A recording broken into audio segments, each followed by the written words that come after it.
Buenos días, hoy vamos a hablar sobre las órdenes militares, fundamentalmente los hospitalarios, los templarios y algunas otras órdenes.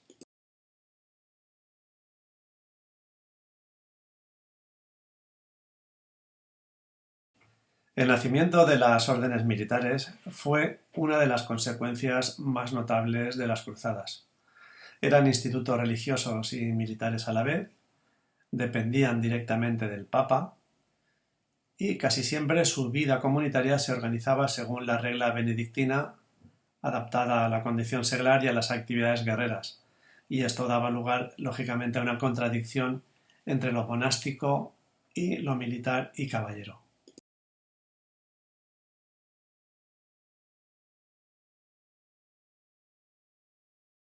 Hemos dicho que fueron la aparición o fueron una consecuencia de la aparición de las cruzadas. En este momento creo que es conveniente hacer una breve reseña de qué fueron las cruzadas, aunque por todo el mundo esto es conocido.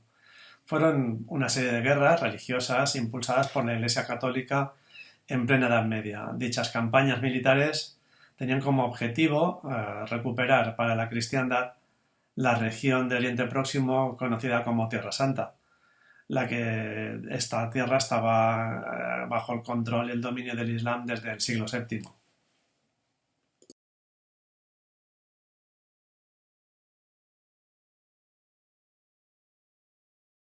Ha aparecido también el término en las diapositivas anteriores de que las órdenes se regulaban bajo la orden de los benedictinos, de la regla benedictina. Y bueno, también creo que es conveniente que hagamos una ligera definición de en qué consistía esta regla benedictina.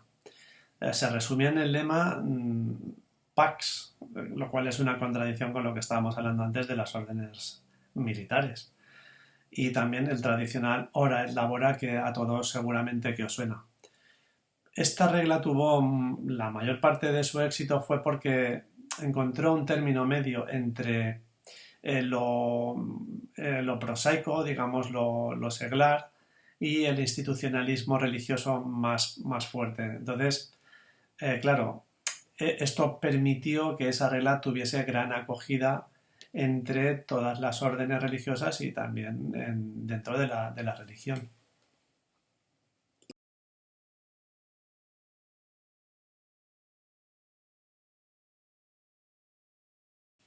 Vemos en esta diapositiva cuál era el uniforme que utilizaban los caballeros hospitalarios. Como podéis ver, es un uniforme negro con cruz blanca en el pecho.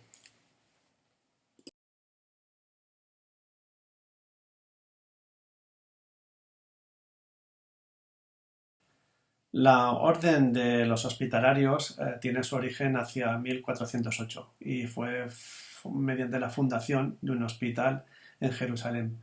Sus cometidos eran la protección y defensa de los peregrinos.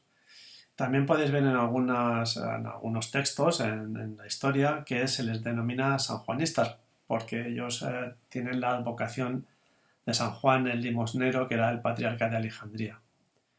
Como hemos visto en la diapositiva anterior, el hábito era negro con la cruz blanca. Fue una orden que nunca abandonó su función asistencial, aunque también la compatibilizó con la de las armas. Y también, debido a su fuerte implantación y a su riqueza, a su institucionalización, aparecieron otras órdenes, digamos, a imitación de la de los hospitalarios, que fueron antonistas de Viena a finales del siglo XI, como podéis ver, los caballeros del Espíritu Santo en el siglo XII o los caballeros de San Lázaro de Jerusalén en el siglo XIII.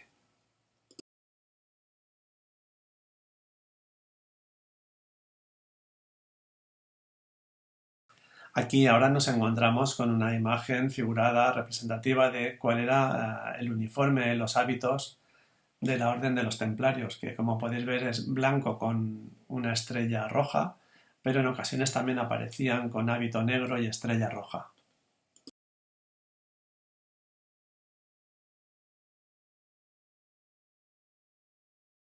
La Orden de los Templarios fue fundada por Hugo de Payens y Godofredo de Saint-Omer, junto con un grupo de caballeros en Jerusalén en el año 1118. también se rigen, como hemos visto, por la regla benedictina. Y hay que decir que no fue una orden asistencial como la de los hospitalarios, sino que se dedicaban únicamente al oficio de las armas, a la guerra. Como los hospitalarios, de la misma manera, también su riqueza llegó a ser inmensa, tanto en patrimonio como en fuentes de rentas. De manera que a mediados del siglo XIII llegaron a tener hasta 20.000 miembros y esto se fue manteniendo a lo largo del tiempo.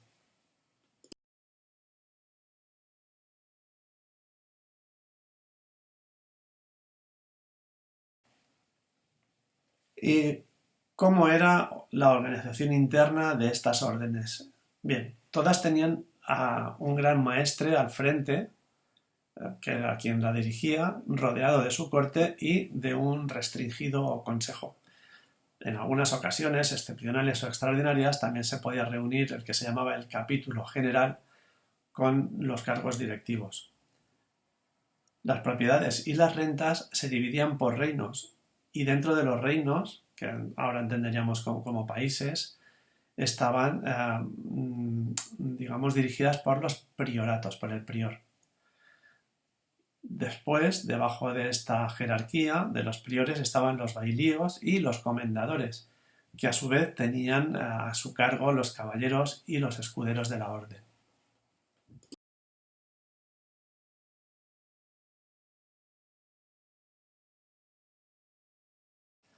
El hecho de tener grandes riquezas y la consolidación de sus instituciones también provocaron el abandono del rigor militar y religioso que tuvieron en un origen.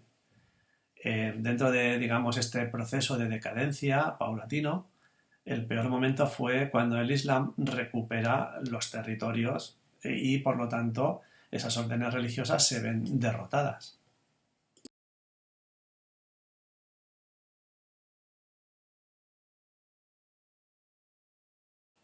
Es con la derrota en la batalla de Acre cuando en 1291, digamos, se marca el fin o digamos el principio del fin de la orden de los hospitalarios. Podéis buscar la batalla de Acre y veréis que se considera como uno de los hitos, de los hechos fundamentales que provocan esa crisis definitiva de esta orden.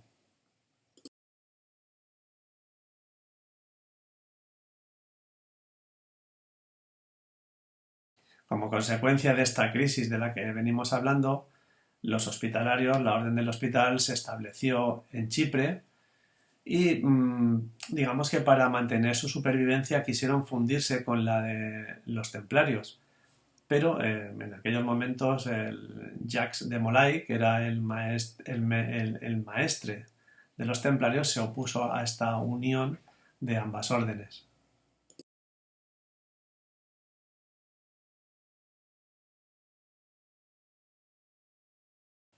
En cuanto a los templarios, digamos que su inicio de la desaparición empieza en el proceso que se da en 1307 contra los templarios residentes en Francia por parte de Felipe IV el Hermoso, de manera que el Papa Clemente, viendo que ya no tiene sentido esta orden, porque ya no cumple a los cometidos que digamos tuvo origen, la disuelve en 1312. Entonces, digamos que todos los bienes de la Orden de los Templarios, de todos los reinos, de todas las zonas, pasaron a la Orden del Hospital de Francia y algunas otras de carácter regional.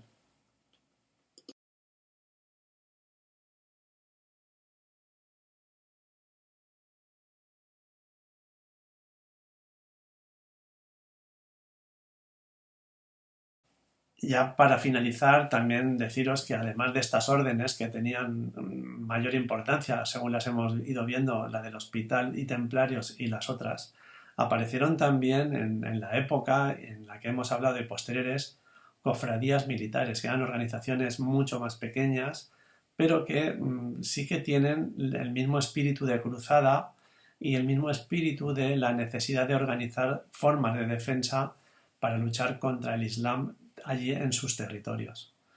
Bien, espero que con esta breve, digamos, presentación de diapositivas os haya entretenido y os haya, bueno, pues picado un poco la curiosidad para que por vuestra cuenta sigáis investigando. Ya os digo siempre que en Internet está todo, lo único que tenéis que hacer es buscar fuentes que sean fiables y a partir de ahí ir disfrutando porque ya sabéis lo que os digo siempre, la historia mola.